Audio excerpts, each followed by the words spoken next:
دا د چټۍ د لاسه وفات شوله چې کوم زیاتې شوی دی نو زما خوړه دردېږي پوه شوې نو څه به څه ووایم لکه پوه شوې زمونږ د ازیخاني کلي سردار علي خان، د سلطان وس کلي افسر خان، شیرین خان، ای کلي شاه خالد خان، د پاچا کلي خلیم امیر صاحب، حنیف امیر صاحب، میاں لیغ باچا، د بټۍ کلي شاجي خان، جامبر خان، د ملکپور کلي شیر عالم خان، ریاض خان. او چې څوک دا ویډیو ګوري زه دې غریب مخلوق ته دا سوال کوم، تاسو دې په رب قسم چې دوی تاسو تپوس ونه کو، دوی زمونږ تپوس ونه کو، خو تاسو بیا دې خلکو له ووټ ورکو، سبا د دوی دروازو نه به بیا نه راځئ، بیا به دوی ته نه ودرېږئ.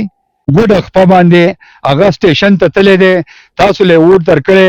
دا مشران دا سیاسي خلک په هغه وخت کې زموږ خپل دي بیا ادبي دي معافي چې کله د ووټ ټایم راشي کینونه چې هغه له پاسه هغه ټیپ لګي هغه هم بار نه موږ رالو چې دا مړه شوه صرف د چټۍ د لاسه موږ دا ماشوم چې دا د چټۍ د لاسه چټۍ د لاسه زموږ نن ماشوم ضایع شو. بسم الله الرحمن الرحیم. السلام علیکم قدرمنو. سید کامران یم. ډیر په افسوس سره دا خبره کوم چې د بدقسمتۍ نه د یو داسې د غم په کور کې ناس یم چې د هغې غم خبر تاسو هم واورئ، نو زما په دې خبره یقین دی چې ستاسو بسترو کې به موخ کې راشي. دوه ورځې مخکنۍ خبره ده چې د ګدیزو په سرکاري هسپتال کې د یو چټۍ د لاسه د چټۍ د وجې د نه میلاوېدو د وجې د یو ماشومې لس کلنۍ د هغې زندګي چې راغه ختمه شوه لاړه. نن د هغې د مشرانو سره ناست یم چې دا ماشومه چې د هسپتال ته به وستلې د هغې سره خبرې کوو چې په دې هسپتال کې څه مسله وه او د دې ماشومې د مرګ وجه څه جوړه شوه. دا چې موږ بوستله ما چټۍ ځای ته لاړم یاره جي ما ته چټۍ وکیو نو هغه وی چې چټۍ بدله زه وکړم ما ورته ویل زما مریض چې دی دا خراب دی ګډوډ دی ما ته چټۍ دی نورو کسانو نه مخکې وکړه. نو هغه وی چې داسې کار وکړه شاته کسان ولاړ دي په لین کې د دوی نه اجازت راواخله او د دوی نه اجازت راغستې شي راوه زه به درې چټۍ وکړم د دې اجازت نه بغیر زه ما ته شاته په لین کې کسان ولاړ دي د دغه لین کې ودرېږه که مریض خراب دی کار سره خو په دغه لین کې راته ودرېږه ما ته 200 کسان ولاړ دي. نو مې زه صحیح ده چې 200 کسان ولاړ زه تله اخوا لاړم خپل مریض خواله بیا واپس رالم مې یاره ته ماله دا چټۍ وکړه ما مریض ډېر ګډوډ دی. نو بیا راته دا وویل چې دا ستاسو عوام غلطي ده تاسو ټول عوام را پاسوئ. نو زه بیا لاړم ډایرکټ ماشوم ګډه وډه وه دقسې وي چټۍ مې بوسته دنده ډاکټر صاحب ته ډاکټر صاحب چې ولید نو هغه حالات ګډوډ و خرابه وه. نو هغه ما ته وویل چې دا که ته بوځه ډرپ یې راته ولیکو دا وله راواخله د بار نو ماشوم دی ښه نه دی. مې زه صحیح ده چې ښه نه دی مې دا د دغه چټۍ د لاسه مې دغه چلو شو مې زه هلته په انتظار وم هغه وی چې ته چټۍ وکړه ما ماشوم بوستو ښکته نو ښکته چې ما سرکاري ځای ته بوستو نو هلته په هغې کې څه نو هغې ته دغه ولګېدو په هغې کې څه نو وفات شو. ایمرجنسۍ ته دې بوستې وه دا ماشومه؟ ایمرجنسۍ ته مې بوستې وه که نه چټۍ یې غوښته کارډ نمبر یې غوښتو کارډ یې غوښتو کارډ زما سره ونه. درمنو په دې ټایم کې سره د ماشومې والد صاحب هم موجود دی د سره خبرو کو چې دی په دې موقع باندې موجود وو که نو او دی ته دا خبر بیا څنګه میلاو شو؟ السلام علیکم. وعلیکم السلام. دا راته ووایئ چې تاسو په دې ټایم باندې د ماشومې سره موجود وئ په موقع باندې؟ نه جی زه په ډګر هسپتال کې وم ما ته بل مریض و دوی راته کور نه ټلیفون وکړو یاره دا ماشومه ټیک نه ده نو مې هسپتال ته یې بوځئ دا مې کشر ورور دی دی ورسره لاړ نو چې دی ورسره لاړ نو خبره دا ده چې دوی سره دا زیاتې داسې وشو چې زمونږ دا جوخیلې دا ډاکټران چې دي دوی له چې کله غریب سړی لاړ شي نو دوی ورته ډېر سپک نظر ګوري ټیک ده هغه وایي څنګه هغه داسې ټول زموږ د ځای ډاکټران دي بهر نه دي راغلي په خپله زه په ډګر کې وم دا خو ټول اجدانان خلک د مزدور کار نارینه به یې مزدورۍ لیدلي نو زنانه ته به وړوکې بیماري خامخا به وړي ډاکټر له خو دا ډاکټران چې دي اصل کې خبره داسې ده چې کله لاړ شي د چټۍ له نو دې مسلې پکې اوس راوتې کله زموږ په دې هسپتال کې سرکاري سټور دی دنده په هغه باندې بیا باقاعده یو بابو صاحب دی ډاکټر ته په اجازه باندې غریب سړی ووایي چې یاره ما ته په دې چیټ باندې داسې ولیکه زما غریبي ده زما کمزوري ده چې ما سره لږ دې ځای کې دوی راته نیمه میلاو شي نو هم ښه ده هغه له چې ولاړ شي سټور له نو هغه به هم زړه به پرې خوږېږي ته به یې د کور راوړي تا له به یا د تبې پلته درکړي د 100 روپو والا نو چې دا ورکوې ته نو بیا ځان له بار نه ولې رالي په دې کې خو یو وروره چې لاړ شي مریض بوځي نو ټول نوړم بیا خو به تا ته هر څه ولیکي د بار نه به رالي یوه خبره شوله. دویمه خبره دا ده چې بیا غریب سړی لاړ شي خپله ژړا فریاد کړي نو وروره په ګیټ باندې چې بابو څه دی بابو د هغه هم دومره پاور دی وروره چې هغه به تا ته وایي چې وروره لرې شه مخې نه مې لرې کېږه. بله دویمه خبره دا ده چې سړي کره په کور کې مړی وشي د خپلې تسلۍ دپاره هم ډاکټر له وړي. مړی دا خو بیماره وه، اچانک بیماره شوه، ماشومو سره لاړ نو ټیک ده، خو ډاکټرانو نوم پکار، دا خو انسانیت دی، مسلمانۍ ملک دی. پوه شوې؟ پکار ده دوی له چې دوی ایمرجنسي مخکې کړې ده. ایمرجنسي څه دپاره ده؟ دا خو دې دپاره ده چې داسې ایمرجنسي مریض لاړ شي هغه ټول وړمبې شي. چټۍ خو تر وروسته هم راغلی چې ډاکټر دې ورته ووایي چې یاره ټیک ته دا مریض به زه مخکې کوم معاینه به ونه کوم، د مریض سره چې څوک تلي هغه ته دې وایي لاړ شي دا چټۍ راواله که نه. صحیح ده که نه؟ نو خبره دا ده وروره چې څه زیاتې کېږي دا زموږ سره چې کېږي دا ډاکټرانو د لاسه کېږي، هر ځای کې زیاتې د غریب سره کېږي. که زه تا ته ووایم وروره نو سرمایداره سړی چې لاړ شي هغه بې لمبر هم ځان له ځي، ډاکټر به ورته وروره ښه باقاعده پاسي هغه مریض له هغه دپاره وروره ښه سپورټ به کوي. نو د غریب څه بد کړي، د غریب نه خو دوا واله که نه.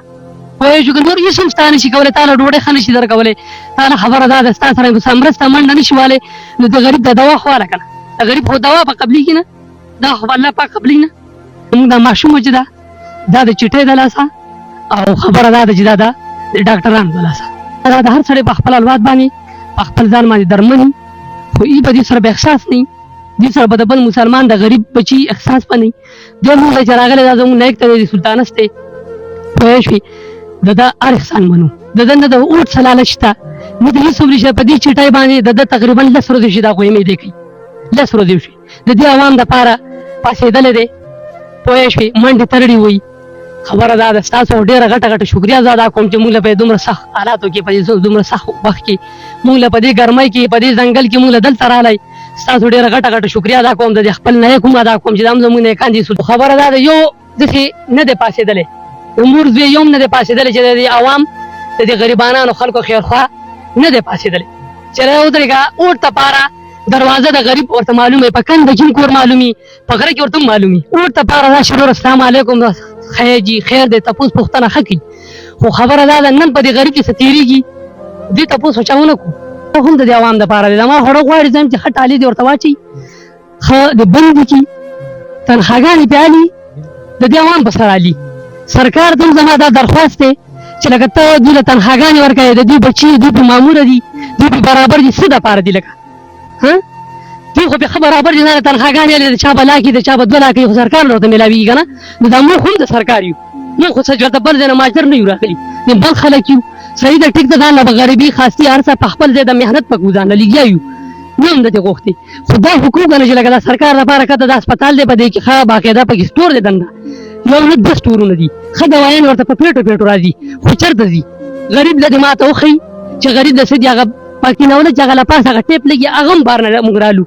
نو خبره دا ده چې د دې دپاره لکه زما خو دا درخواست دی حکومت ته چې لکه د دې خامخا انکواري دې وشي، ښه معلومات دې وشي چې لکه دا خبره دا دی د غریب دپاره راځي که د دوی دپاره، که د دوی دپاره راځي د دوی حق بیا نه غواړو، د سرمایدارو خلکو د ډاکټرانو حق نه غواړو، د غریب حق غواړو، خپل حق غواړو.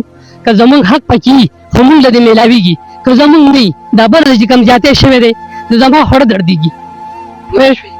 نو زه به څه ووایم لکه پوه شوې؟ نو خبره دا ده چې لکه مهرباني زمونږ د دې خان ډېره منله، ستاسو هم ډېره منله.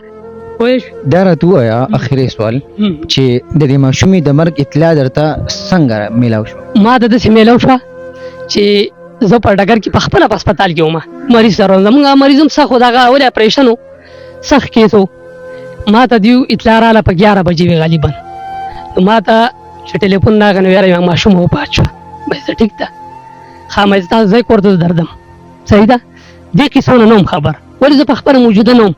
چې کله رالم زما دې وړوکي ورور ما ته ووي مسله داسې ده، بیا راته بل یو کس ټلیفون هم وکړو، خو دوی وارخطا دلته شو چې ماشوم و، دوی ماشومانانو په دوی خو داسې واقعه نه وه راغلې، ولې دا واقعه ته هر سړی غاړه نه شي نیوی که نه. نو دوی وارخطا شو که نه 2 باباګانو هغوی په اکشن اخیستی و، یو کس به بل راغلی و، ما خو نه لیدلې دا ویډیو چې کومه چلیږي دا ویډیو کس کړې وه، نو هغه هم درته ویلي چې ته به لکه زما پورې ځې نه، د دې به زه معلومات کوم، نو الله دې د هغه هم قدر وکړي. دی نه دا معلومات کو چې دی له سیاسي خلک کم خلک چې د ووټ په وخت کې کور ته اجرې ته بیټک ته رسي او هر غم خاده هرې جنازې لرسي، آیا په دې سخت وخت کې د دې نه راغلي او د دې تپوس کړی دی؟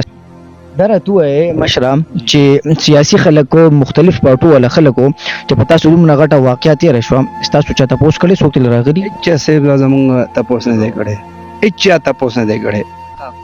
د ایمرجنسي کې هیڅوک سیاسي مرګرو کې هیڅوک نه دی راغلی، ټول زموږ مشران دي. زموږ دا مشران دا سیاسي خلک په هغه وخت کې زموږ خپل دي، بیا ادبي دي معافي، چې کله د ووټ ټایم راشي نو دوی بیا اکثر تپوس کوي چې د پلان کې څنګه دی، پلان کې څنګه دی. کور کور ته لکه د ماشوم چې کوم خبره وکړه دي ته بیا کور معلومي. آیا دی له دا پکار دي چې په دې هسپتال کې دا واقعه وشوه، دا ویډیو وچلېده، هر سړي ته دا پته لګېدلې ده چې دا واقعه وشوه. دې مشرانو له پکار و چې بهی راغلی وی، یو خیرخواهي کړی وی، یو پریشاني راوړی وی چې بهی مونږ خو دې لرالو چې ستا نه خبر شو د ماشومې نه هېڅوک نه دي راغلي. ولې چې دا خو لکه صرف مونږ د اوټ مشران دي، بیا ادبي دي معافي، په ځان دې بد نه لګوي. په اوټ وخت کې دوی زمونږ خپل دي، او چې ایمرجنسي راغله تکلیف راغی نو بیا زمونږ په طرف نه دي راغلي. زه دا خبره کوم ادا دې زمونږ تپوس وشي چې بهی زمونږ د دې هسپتال او د دې زمونږ د ماشومه دا مړ چې دا زما ویره ده. زه د تره خبرې کوم چې دا مړه شوه صرف د چټۍ د لاسه د ماشوم ته یې هلته لاړ شه، دلته لاړ شه، نمبر راوړه، د ټلیفون نمبر راوړه. زما عزتمندو، زمونږ د کسانو، زمونږ د خلکو، زه په خپله یقین وکړئ چې په ټلیفون په نمبر نه پوهېږم. حاضرې مجمع ته ټول زما ورونه ناست دي، دا ټول مجمع ده، دا ټول خبر دي چې زه په ټلیفون په خپله نه پوهېږم. زما کور والا په ټلیفون نمبر سو پیژني. نو زمونږ د جټ خلک دی، د شاړو خلک دی، هغه ته وایي چې ته نمبر راوړه، ټلیفون نمبر راوړه، د کارډ نمبر راوړه. دا چې دا ټول دا ویډیو واورېده الله رضا دپاره په دې باندې د سوچ وکړی شي چې د دې نه بله غټه پریشاني نشته چې ټیټۍ د لاسه زموږ نن ماشوم ضایع شو. هر سړی دې په ځان باندې راولي، په خپلو بچو دې راولي، په ځان دې برداشت. که سړی برداشت کولی شي موږ به هم برداشت کوو، او موږ خو ځکه برداشت کوو چې موږ غریبانان یو، څه وس هم نه رسي. زما خو دغه خبرې دي.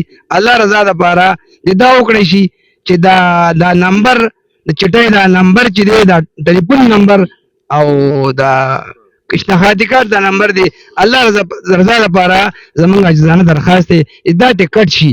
او په دې کې به دې نمبر کې زمونږ د زنانو سره د نمبر کار څه دی، بل سړي چې زما نمبر راکړه، په داسې جوور سوچ په دې باندې وکړئ. زمونږ خلک په نمبرو څه پوهېږي. زما دغه خبرې دي.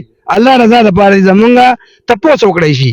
او نن ناپله موږ ته به دا پته ولګي چې دا اوټ زموږ خپل دي، نور هېڅوک زموږ خپل نشته.